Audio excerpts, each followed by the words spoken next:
Hey everybody, Alexander at McDonald Landscapes. I'm at an architecturally unique property here today that's going to require some unique landscaping. So why don't we head around back and I'll show you what we have planned. So I'm here with the landscape designer of this project, Julia, and she's going to kind of give us a rundown of what's going to be happening with this project. How you doing, Julia? I'm doing well. How are you? You're doing pretty good. A little cold today, but it is pretty chilly. So what do we got going on here in the front? What's happening? Yeah, so we are just getting started on this project here. We're starting with some removals, a little bit of cleanup to get going. We have a bed here along the front that is relatively small given the scale of the house. So we're going to enlarge the bed slightly so we have a bit more room to layer plant material. That gives us a great starting point to have seasonal interest. So you have things that bloom in the spring, the summer, the fall, and even in the winter.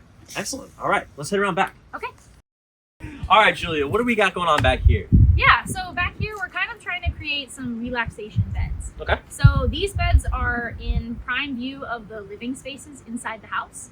So for Gotcha. the homeowners, this is the view that they see when they're in their living room. And so we wanted to create a really relaxing space. We have two beds. The first bed's kind of defined by the shape of the walkway. Okay. And then we were adding a bed that's kind of curved to kind of bridge the gap between this really distinct walkway Gotcha. and the grass and kind of transition those two spaces. And so in the front bed, we're going to have a stepping stone pathway with kind of a space to sit on a bench. Oh, cool. And look out over the area. And then a little water feature like a fountain.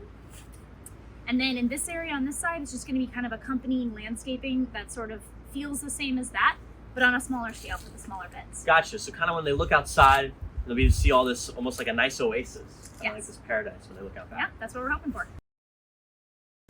All right, so now we're out here where this kind of hardscape kind of just stops right here. What's the plan for this area over here? Yeah, so what we wanted to do here was we wanted to add in a new patio space to kind of finish off an area that looked a little unfinished. Okay. The original patio does just kind of end. There's two staircases that just opened up into the grass. Okay. And it seemed like a natural spot to finish it off, and then also they already had kind of a fire pit in this area, and so really enhancing this space so that you can sit down here closer to the water and have kind of a fire pit night and enjoy your time out here. Sounds good to me. So what's next in the project? Yeah, so we're going to continue cleaning out the beds. We're going to get going with kind of tilling and prepping them, adding the soil amendments, and then after that we're going to start planting. Well, if you're interested in seeing the future of this project, make sure you subscribe to our YouTube channel, McDonald Landscapes, and we'll have another part on this project in the future.